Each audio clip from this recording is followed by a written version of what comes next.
The text arrived while I was helping James pick out his tie for tomorrow's board meeting. Nothing special, just his standard, under-the-radar, Brooks Brothers in Navy. The man worth $4.2 billion dressed like a mid-level accountant, which was exactly how he wanted it. Mom, about Christmas dinner. We think it's better if you skip this year. Christmas is for successful children. Your sister just made partner at Goldman, and your brother's new beach house is being featured in Architectural Digest. We don't want them to feel uncomfortable with your situation. I showed James the message. He paused in his tie selection, reading it twice. Your situation? He asked quietly. You mean your job as Chief Strategy Officer at my company? No, I smiled, straightening his collar. They think I'm still a secretary because that's what I told them 3 years ago. They never asked for updates. The irony wasn't lost on either of us. While my sister Diane posted weekly LinkedIn updates about her junior partner status, and my brother Mark shared daily Instagram stories about his real estate empire, I'd spent the last 3 years helping James build ByteCore Technologies into a $50 billion company. Tomorrow, we'd announce our acquisition of Robertson Systems, a deal I'd orchestrated that would shake the tech industry. But my family didn't know that. They just knew I'd met a nice IT guy at work. Mom, we're sure you understand. Maybe next year if things improve for you. James took my phone, read the new message, and his usual calm expression shifted slightly. We could tell them, he suggested. The deal goes public at 9 a.m. anyway. No, I said, selecting his cufflinks, silver, understated, worth more than my brother's beach house. Let them have their Christmas dinner. Tomorrow will be interesting enough. My relationship with success had always been complicated in the Davidson family. Diane, the eldest, collected degrees like trophies. Harvard MBA, Wharton certificate, Goldman Sachs business cards she accidentally dropped at every family gathering. Mark, the middle child, had leveraged our uncle's connections into a modest real estate business that he marketed as an international property empire, despite owning exactly 3 rental properties in New Jersey. Then there was me, Sarah, the youngest, the quiet one, the one who studied computer science at a state school because it interested me, not because of the name. The one who met James Cooper during a tech conference where he was speaking anonymously about blockchain security. He'd asked me to coffee afterward, impressed by my questions during his session. 3 hours later, we were still talking code architecture and market disruption. A month later, he offered me a job. A year later, he offered me a ring. They're going to feel foolish tomorrow, James said now, watching me adjust his tie. They're going to feel something, I agreed. My phone buzzed again. Diane this time. Sarah, don't take it personally, but I'm bringing the managing partners from Goldman, and Mark's house is being photographed for a spring feature. We just can't have any distractions. Distractions. Last week, I'd finalized a $12 billion acquisition deal in a conference room while Diane was posting about her power lunch with associates. You know, James said thoughtfully, we could move up the announcement. Release it tonight instead of. No, I cut him off gently. Let them have their Christmas dinner. Let them bask in their beach house photos and junior partner business cards. Tomorrow is soon enough. He studied my face. You're too kind to them. I'm not kind. I corrected. I'm patient. My phone lit up with a family group chat. Pictures from the pre-dinner preparations. Mom's table set with her best china. Name cards placed with precision. Diane posing with her Goldman Sachs tote bag strategically visible. Mark lounging in designer clothes, tagging his upcoming magazine feature photographers.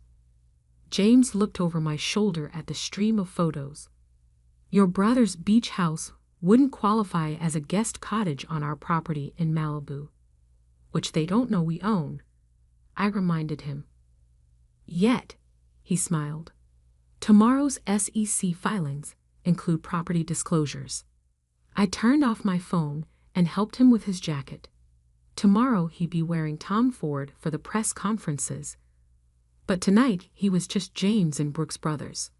My nice IT guy, Fiancé, who supposedly shared a rental apartment with me. Last chance, he offered. We could still go to dinner. Watch their faces when the photographer from the Wall Street Journal calls you for comment on the biggest tech acquisition of the year. I kissed him softly. Tomorrow, I said. Tonight, let them feel successful. He nodded, understanding as always. What time does your family usually check their phones in the morning? Mom reads business news at 8 a.m. sharp. Diane has Bloomberg alerts set up. Mark Googles himself hourly. So by 9:15, they'll know exactly who my nice IT guy is, I confirmed, and exactly what their unsuccessful daughter has been doing while they were posting on LinkedIn. James grinned. Merry Christmas, Sarah Davidson, secret tech mogul. Merry Christmas, James Cooper, intentionally terrible dresser. My phone buzzed one final time. Mom again. We've sent you a grocery gift card. For the holidays. Since we know things are tight, I added it to my screenshots folder titled Christmas 2023. Before. Tomorrow would begin a new folder. I was thinking of calling it After. The quiet ones, I've learned, often have the best stories. They just wait for the right moment to tell them. Christmas morning dawned cold and clear in our Palo Alto estate. I sipped coffee from my favorite mug, a chipped one from my first programming competition, while watching James review the final press release on his tablet. Market's open in 2 hours, he said, glancing at his watch. Want to practice your surprise face for when your family calls? I pulled up my phone's Do Not Disturb settings, already configured, only letting through calls from the board and our PR team until noon. The acquisition of Robertson Systems wasn't just another tech deal. It was a paradigm shift. Bytecore's quantum encryption technology, combined with Robertson's AI infrastructure, would transform digital security. The $12 billion deal I'd structured would look like a bargain within months. My family's group chat was already active with Christmas morning photos. Diane in silk pajamas, showcasing gifts from my Goldman team. Mark posing beside a luxury car he'd probably rented for the shoot. Mom orchestrating the perfect family tableau, minus her youngest daughter. The photographer from Forbes is confirmed for 11 a.m. James's assistant texted. They specifically want shots of both of you in the strategy room where the deal was finalized. I smiled, remembering the countless nights I'd spent in that room, building models and running projections while my siblings posted about power lunches and property viewings. At exactly 8:57 a.m., James took my hand. Ready? I nodded. The press release went live at 9:00 a.m. sharp. Within seconds, every major financial news outlet was running the story. Bytecore Technologies acquires Robertson Systems in $12 billion deal.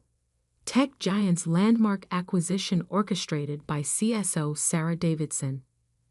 James Cooper and Sarah Davidson, Silicon Valley's power couple, reshapes tech landscape. My phone exploded. The carefully configured Do Not Disturb held firm, but I could see the notifications piling up. Diane's Bloomberg alerts must have been screaming. The Wall Street Journal's headline was my personal favorite. Sarah Davidson, the silent strategist behind tech's biggest deal of 2023. The article included a photo of me and James from last month's quantum computing conference. Me and Channel, him finally wearing Tom Ford, both of us looking decidedly unlike a secretary and an IT guy. Your mother just tried to call 4 times in 3 minutes, James observed, checking the security desk's message log. And your brother's car just was turned away at the gate. I took another sip of coffee. How long until? My laptop chimed with an email notification. From Mom, marked urgent. Sarah, darling, there must be some confusion about Christmas dinner. Of course you're welcome. We're all so proud of your unexpected success. Please come. Bring James. Diane's Goldman partners would love to discuss potential synergies. James read over my shoulder and laughed. Synergies? Yesterday, they sent you a grocery gift card. Another email. From Diane? Little sister, why didn't you tell us? I could have introduced you to our tech investment team. Though obviously you didn't need my help. Can we meet for coffee? My managing partner is very interested in Bytecore's potential IPO structure. Mark's attempt was perhaps the most transparent. Sis, just saw the news. Listen, I have this amazing property in Silicon Valley that would be perfect for a Bytecore satellite office. Let's discuss over dinner. The same property he refused to show me 3 months ago because I wouldn't understand the luxury market. Your aunt is on CNBC commenting about how she always knew you were the smart one, James noted, turning up the television volume. Indeed, there was Aunt Patricia, whom I hadn't heard from in years, telling a financial reporter about her brilliant niece Sarah, and how our family has always valued innovation over traditional success metrics. My phone continued its silent vibration as texts and calls piled up. Cousins who'd ignored me at family events. Uncle Robert who'd lectured me about settling for a basic tech job. Even my 3rd grade teacher had somehow found my contact information to congratulate her most promising student. The Forbes photographer will be here in an hour, James reminded me. We should change. I nodded, but didn't move yet. Just watched the notifications accumulate. 3 years of calculated silence leading to this moment.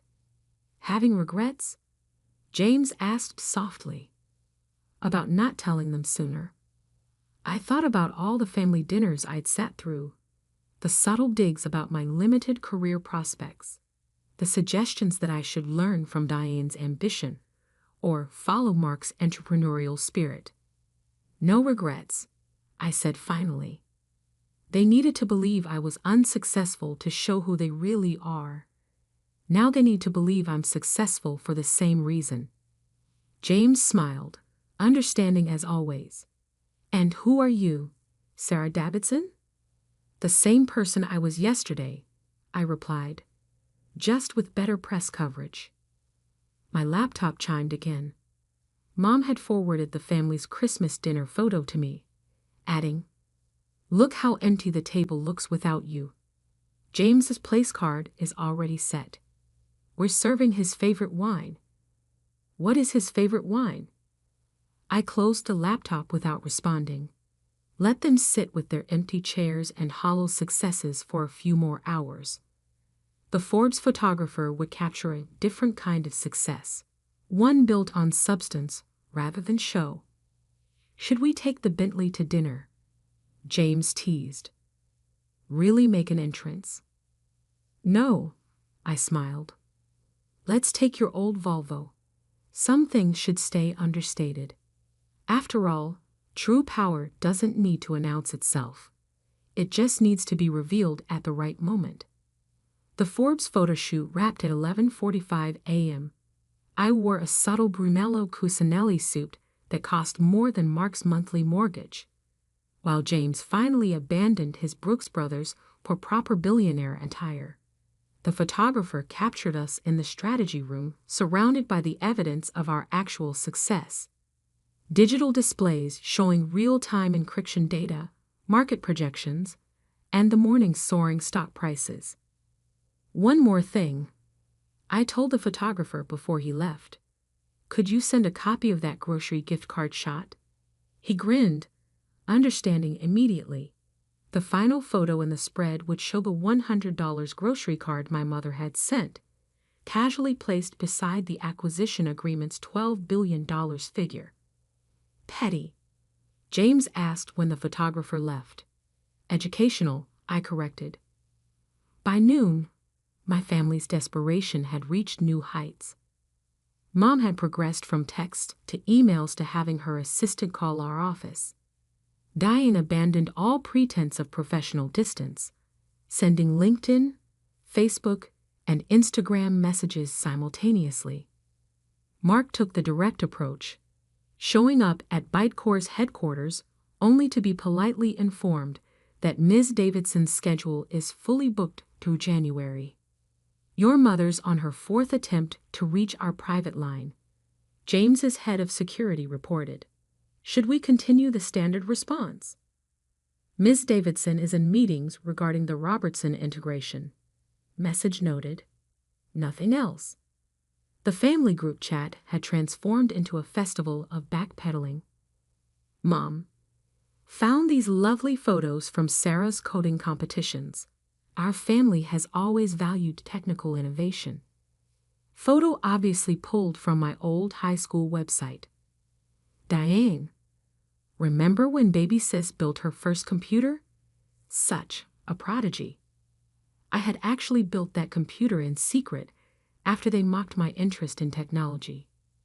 Mark, my successful sisters, Wall Street and Silicon Valley, tagged with hashtag family legacy, hashtag tech titans, hashtag proud brother. At 2 p.m., the Wall Street Journal released their in-depth coverage of the acquisition. The article didn't just detail the deal, it traced my entire career trajectory, including quotes from MIT professors about my quantum computing research and testimonials from tech leaders about my strategic innovations. Your sister Diane just canceled her dinner with the Goldman partners, James noted, reading updates from our PR team. Apparently, they were more interested in meeting you. I was reviewing the final integration timeline when my father's name finally appeared on my phone. Unlike the others, he sent a single text. I should have listened when you tried to explain your work last Christmas. My pride cost me a year of knowing my daughter's achievements. I'm sorry. It was the only message that gave me pause. At 4 p.m., we left the office for the drive to my family's house. James had agreed to take the Volvo, but he'd also arranged for our head of security to follow discreetly. The Robertson deal had made us more visible than ever, and visibility required precaution. Last chance to skip dinner, James offered as we turned onto my parents' street. We could be in Maui by midnight. I squeezed his hand. They need to see us exactly as we are. No hiding anymore. The house looked exactly as it had every Christmas. Lights perfectly arranged. Wreaths precisely hung. Everything curated for maximum impression. But tonight, the performative perfection felt hollow. Before we could reach the door, it flew open. Mom appeared, dressed in what was clearly a new outfit, price tags possibly still attached. Sarah, darling. Her voice carried across the neighborhood. And James, our distinguished guests. Behind her, I could see the dining room had been completely rearranged. My old place setting, usually tucked in the corner, was now at the head of the table. Diane and Mark hovered awkwardly by the fireplace, their usual confident poses replaced by uncertain fidgeting. Mrs. Davidson, James said smoothly, producing a bottle of wine worth more than her car, Thank you for the invitation. Though I believe it was retracted until about 9:05 this morning. Mom's smile flickered slightly. A ridiculous misunderstanding. We've always sent grocery gift cards to unsuccessful children. I finished quietly. The room temperature seemed to drop 10 degrees.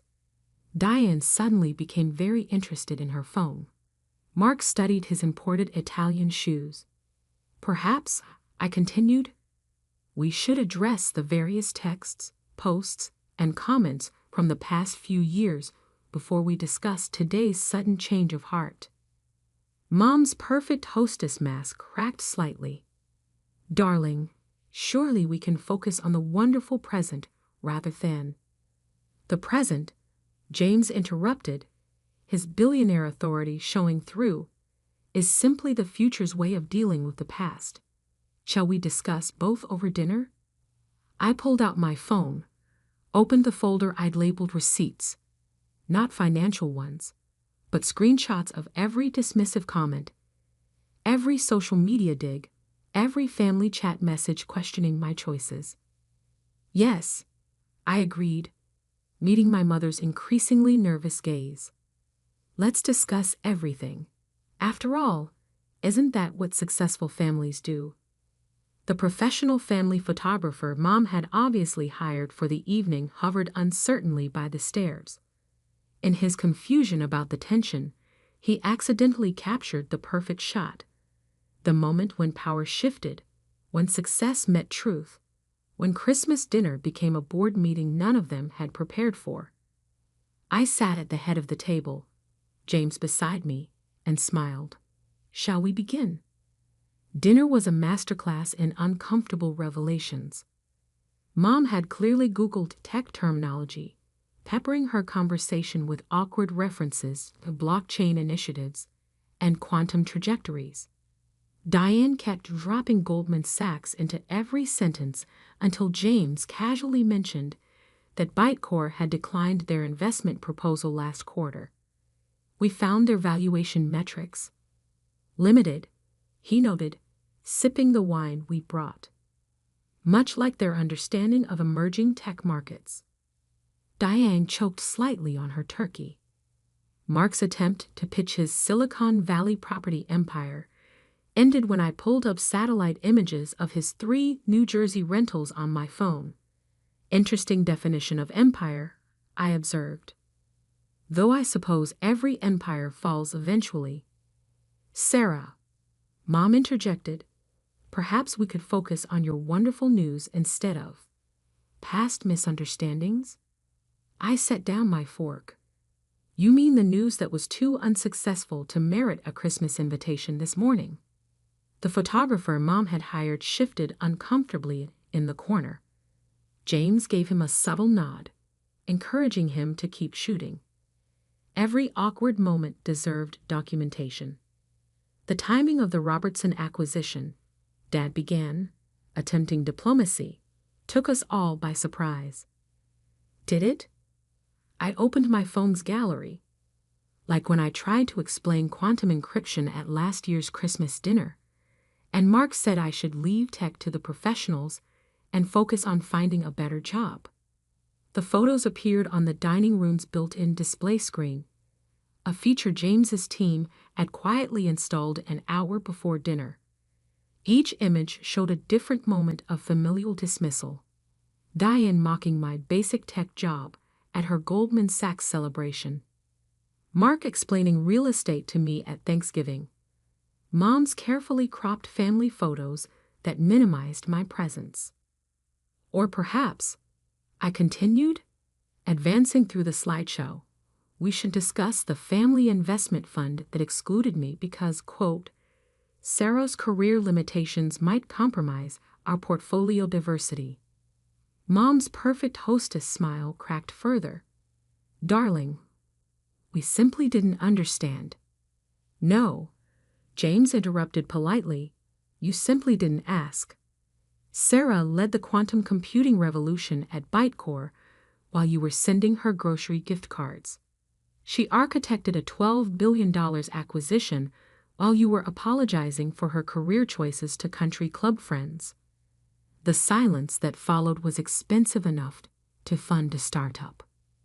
The Robertson deal, I added quietly, was finalized in October. I could have told you then, could have watched your opinions change with the stock prices. But I wanted one last honest Christmas, one final revelation of character. Diane's Goldman Sachs portfolio, which she prominently displayed on the side table, seemed to wilt under the weight of context. Bitcore's market cap, James noted casually, exceeded Goldman's total tech investment portfolio this morning. Interesting metrics on success, wouldn't you say, Diane? Mark attempted recovery. Well, family is more important than success, I finished. Fascinating perspective from someone who uninvited me this morning for not meeting the family's success threshold. The photographer captured it all. Mom's frozen smile, Diane's wilting confidence, Mark's deflating bravado. Christmas dinner became a shareholder meeting where every past dividend of disdain paid out in uncomfortable returns. I have a proposition, I said finally, after the creme brulee had been served and mostly ignored. A family revaluation, if you will. They leaned forward, desperate for redemption opportunities. From now on, we measure success by substance, not show. Achievements by impact, not announcements. Family by support, not status. I met each of their eyes. Those are my terms for continued investment in these relationships. Of course, Mom agreed quickly. Family is everything. No, I corrected gently. Family is what we build through actions, not what we claim through blood. I've built something real while you were building appearances. The question is, what will you build now? James checked his watch. The Asian markets open soon. We should head back. We stood to leave, the photographer capturing one final shot. Me in my understated designer suit, James in his billionaire's casual wear, standing against the backdrop of my family's carefully curated success theater. Sarah, Dad called as we reached the door. Your message this morning, about listening. I'm ready to hear about your work now. Really hear it. It was the only moment that it felt genuine. I handed him my card, not the Bitcore executive one, but my personal email. Start with understanding, I suggested. Success usually follows. In the car, James took my hand. Proud of you. For the Robertson deal. For giving them a path to earn trust rather than buy it. My phone buzzed with notifications from the Asian markets. Bitcore's stock was soaring. The Robertson integration was exceeding projections.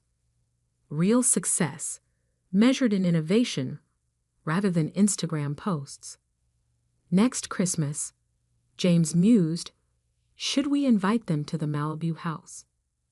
I thought about Mom's desperate scramble to rearrange dinner, Diane's deflated Goldman Sachs references, Mark's crumbling real estate empire claims. Next Christmas, I decided, we'll let them earn their invitations. Success should be achieved, not assumed.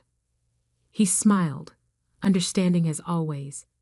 As we drove away from my family's carefully curated world, the real one expanded before us, measured not in social media metrics or country club status, but in the quiet power of proven worth.